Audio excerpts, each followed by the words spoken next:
étrangères, donc, et au nom de notre association qui regroupe les correspondants étrangers en France, à Paris.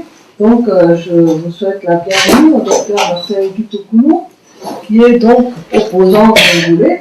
Je ne vais pas faire un tableau de quelque chose, je vais vous demander de passer la parole tout de suite pour vous faire un tableau ou un résumé de la situation au Congo post-électorale. Maintenant, je voulais juste profiter de l'occasion pour dire aussi aux confrères africains qui sont là et qui ne sont pas encore dans notre association, pour dire qu'on est une association ouverte à justement tous les pays. Donc, renseignez-vous et vous êtes les bienvenus. Voilà. Donc, s'il vous plaît, merci d'être venu et je vous donne la parole. En tout cas, merci beaucoup de nous avoir accueillis dans vos locaux pour vous parler de la situation d'un pays qui m'est très cher, la République du Congo-Brazzaville. Pour beaucoup, le Congo, c'est un pays africain, ça s'arrête là. Et je pense que c'est l'occasion pour moi, en tant que citoyen, mais également en ma qualité d'acteur politique, l'occasion de faire le VRP de ce pays. Ça aurait été avec beaucoup plus de plaisir que j'aurais abordé la situation si elle était aussi lisse et potable. Donc, de gaieté de cœur. Malheureusement, c'est un pays qui est en pleine crise politique. Ce n'est pas la toute première crise politique, parce que le Congo, sur ses 342 000 km², implanté au cœur de l'Afrique, dispose d'une population d'un peu plus de 4 millions d'habitants, et ce pays est indépendant depuis 1960. De 60 à aujourd'hui, combien de crises politiques? On ne va pas en citer. Tout de suite après l'indépendance, nous avons eu un régime politique démocratique qui n'est pas resté longtemps malheureusement, avec la guerre froide qui battait plein dans le monde.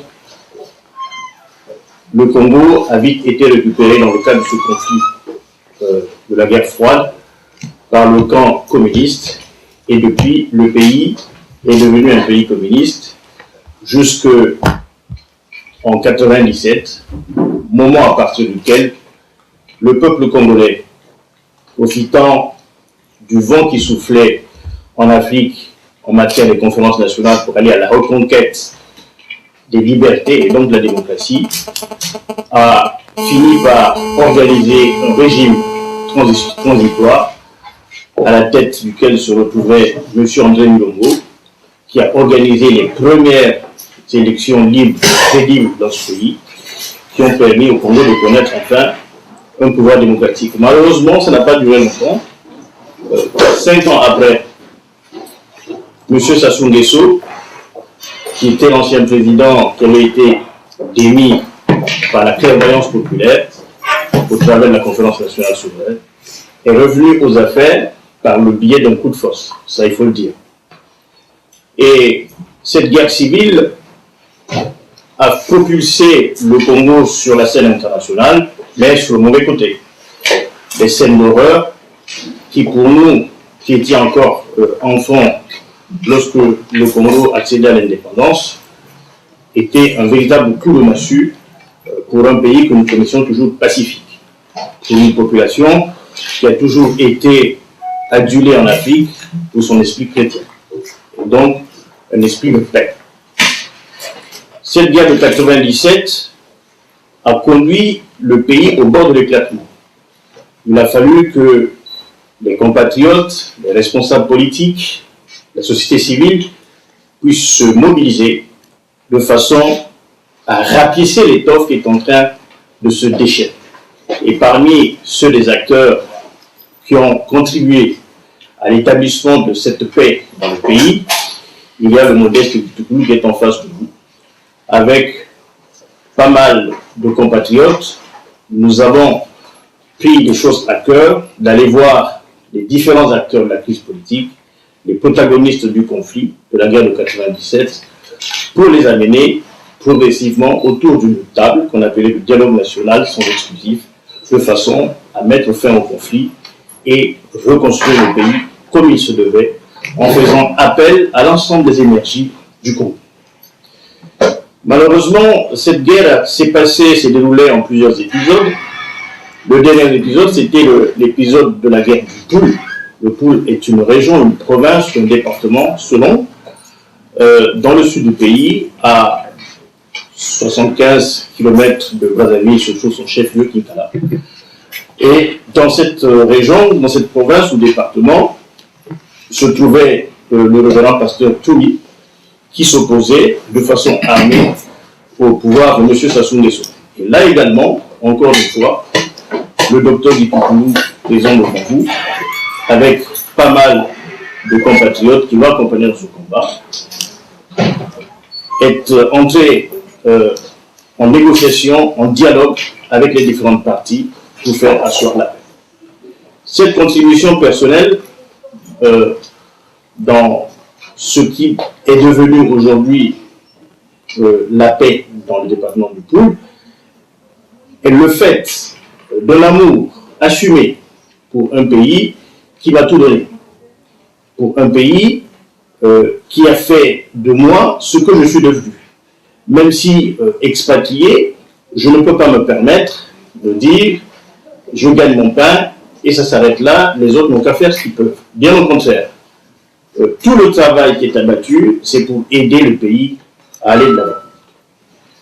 En 2002, le Congo, sortant de crise, par voie référendaire, venait d'adopter une constitution. C'était la constitution du 20 janvier 2002. Et cette constitution était écrite, mais dans laquelle on retrouvait trois verrous principaux.